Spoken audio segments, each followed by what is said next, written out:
Hallo und herzlich willkommen zu einem neuen Video hier auf diesem Kanal. Heute geht es weiter mit dem Amiga 1000, der Vollrestauration, wenn ich das mal so nennen darf, der alten Dame. Sie ist schöner denn je, sie ist stärker denn je. Wie schön und wie stark sie ist, das gucken wir uns jetzt an. Viel Spaß!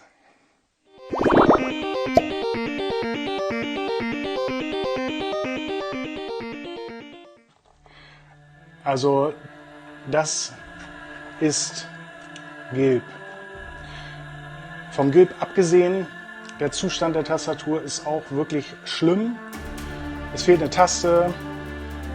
Es ist ein Taster, also mindestens mal ein Taster defekt. Hier ist was abgebrochen. Dann einmal die Tankmaus mit dem beliebten Winkelstecker. Das Kabel selber ist schon sehr hart. Und ja, beziehungsweise starr, und die Maus selber ist vom Gehäuse her auch schon, ich sag mal, fast braun.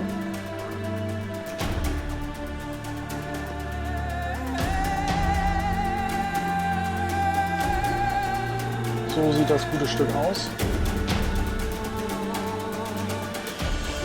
Ist wirklich, ja,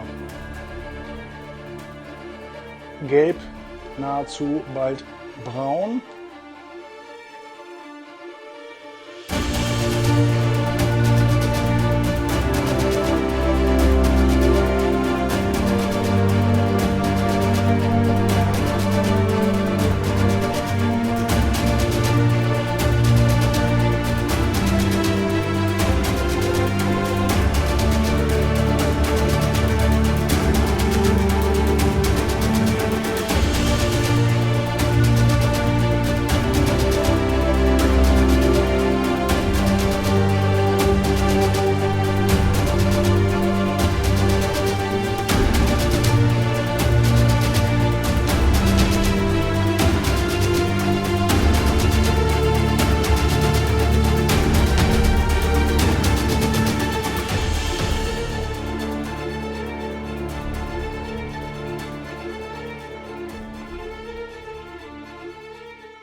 So, ich habe den Amiga einmal hier vollständig aufgebaut. Das war wirklich eine Vollrestauration. Es war sehr viel Aufwand. Der war in einem, wie man in den Videos sehen konnte, wirklich in einem miserablen Zustand. Es hat sehr lange gedauert, bis ich die Farbe wieder in einen passablen Bereich hatte. Von der Farbe abgesehen, das Reparieren der einzelnen Tasten. Also ich habe jede einzelne Taste ausgelötet, geöffnet, gereinigt, zusammengebaut und wieder eingelötet. Also ich kenne die auf jeden Fall mit Vor- und Zunahmen. Das war wirklich ein Riesenaufwand. Ich habe hier unter auch die Metallplatte geschliffen und wieder neu lackiert, weil da halt sehr viel Rost mit bei war. Dann sieht man hier noch ganz leicht schemenhaft die Schrift, also der Vorbesitzer hat hier irgendwas draufgeschrieben. Das ist leider sehr tief im Plastik drin. Man kriegt das halt nicht weg. Und auf den Tasten selber hatte er hier auch noch was draufgeschrieben. Das habe ich zum Glück entfernen können. Ich habe das Logo hier oben unter dem Mikroskop mit einem Pinsel und entsprechender Farbe hier wieder hergestellt. Hier oben war das Rote halt nicht mehr da. So, dann habe ich ja das Gehäuse gebleicht, eine neue Rückwand, also ein Backplate gedruckt mit entsprechenden Anschlüssen. Das hat man ja eben auch gerade im Video gesehen. Die Bild- und Tonausgabe ist vollständig über HDMI. Verbaut ist ja eine Apollo Firebird. Eine meiner Meinung nach sehr hochwertige All-in-One-Lösung, die aktuell die einzige ist, die das Chip-Problem des Amiga 1000 behebt. Und ich würde sagen, wir reden nicht lange, wir schauen es uns einfach mal an.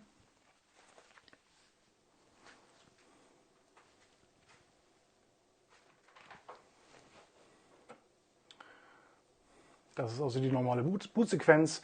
Es gibt verschiedene Betriebssysteme, die man installieren kann. Ich habe jetzt Coffin gewählt. Apollo OS ist auch ein sehr gutes, stabiles System. So, die Tonausgabe habe ich jetzt hier über die Lautsprecher des Monitors laufen, weil ich hier nicht das Soundsystem aufbauen wollte. Ich kann das mal ein bisschen lauter machen. So. Ja, powered by 68080 AMMX Apollo Team bringing 68K back.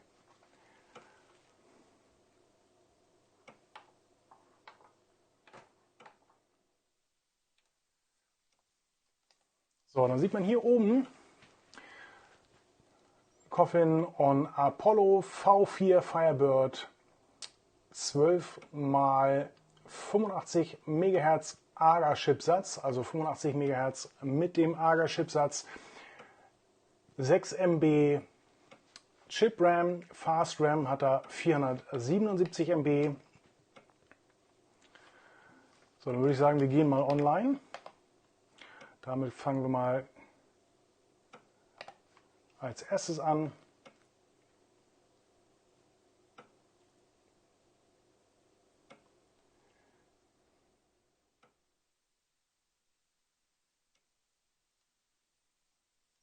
So, er hat auch gleich die Uhrzeit und das Datum aktualisiert. Dann schauen wir uns mal den Browser an, den habe ich gekauft, iBrowse.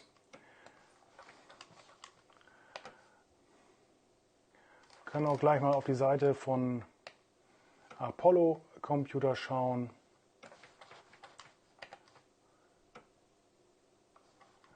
Hier ist das besagte Apollo SR 9.2.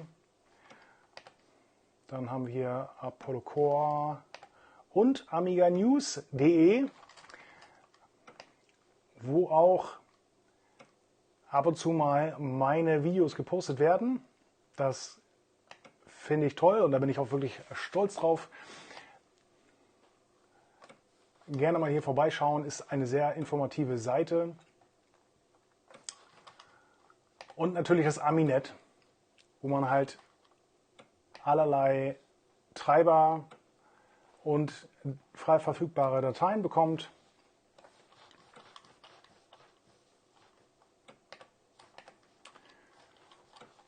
So, dann schauen wir uns mal als nächstes die Leistungsdaten an.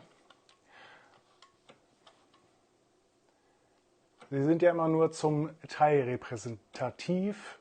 Wenn man jetzt hier von den Dry Stones ausgeht, wir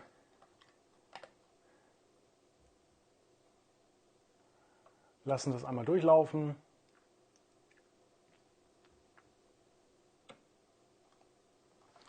So, Clock Not Found, AGA Alice, 2 MB PAL High-Res, AGA Lisa Chip, 68080 Prozessor mit 85,08 MHz, FPU und VBR Hasche Vampire, genau, und Dry Stones 98.623.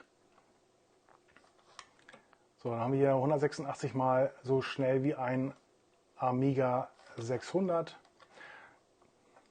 Ich habe ja immer gesagt, das ist manchmal auch nicht so hilfreich, wenn das halt zu schnell läuft, weil dann sind die Spiele teilweise unspielbar. Hier ist aber ein Turtle-Mode verbaut. Das heißt, wenn man die Spiele über WHD-Load abspielt, dann laufen sie auch in entsprechender normaler Geschwindigkeit.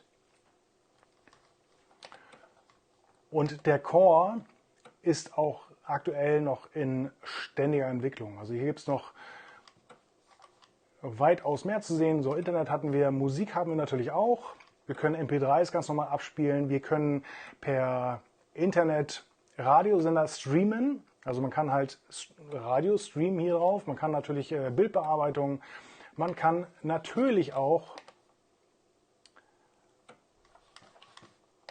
klassische Spiele spielen.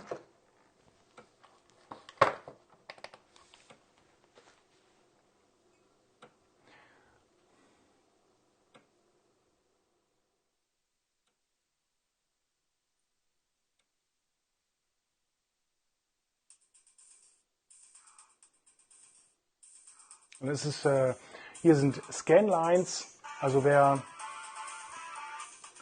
das, so wie ich, auf einem Flachbildschirm spielt. Es sind auch sehr schöne Scanlines. Es gibt ja auch welche, die sind zu dunkel, zu groß, und ich finde, wir haben hier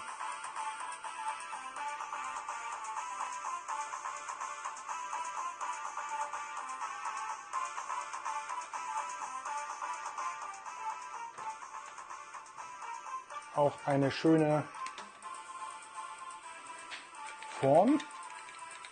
So, kurz mal angespielt.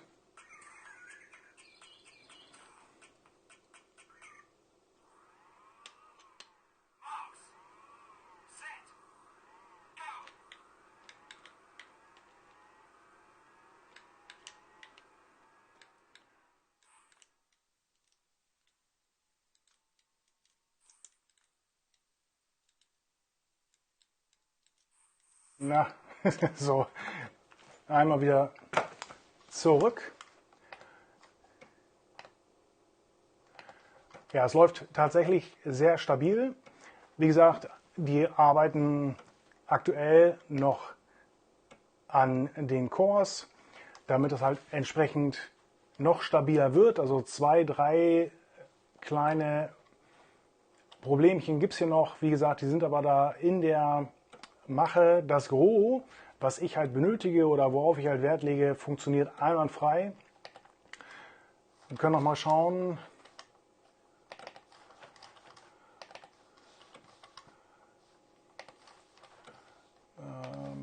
Dann machen wir hier Programs, Music. Ne, wir schauen mal uns erstmal, genau, Chip RAM 6 Megabyte, Fast RAM 476 Megabyte. Das ist mal eine Ansage, und das ist mal ja eine kleine Verjüngung und Stärkungskur für die alte Dame. So, Audio, dann Hippo Player.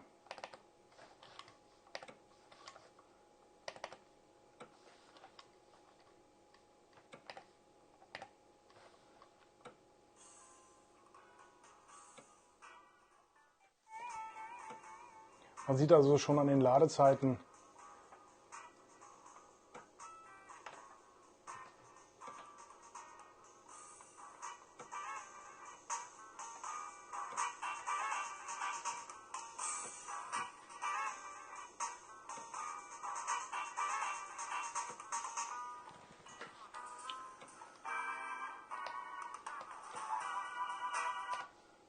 ja, man sieht an den Ladezeiten, wie schnell das System bzw. der Prozessor ist.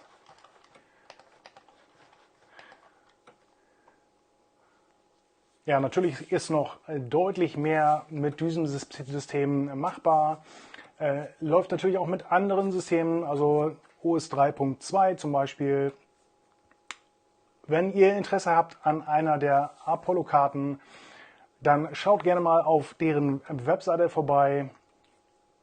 Das war es erstmal von hier. Ich hoffe, es hat euch gefallen. Ich werde die alte Dame auf jeden Fall jetzt ja, täglich in Betrieb haben, weil der ist halt so umfangreich und vielfältig ist, dass ich die halt normal jeden Tag nutzen werde. Ja, ich hoffe, ihr hattet euren Spaß. Schreibt gerne in die Kommentare. Wir sehen uns im nächsten Video. Bis dahin. Tschüss, tschüss.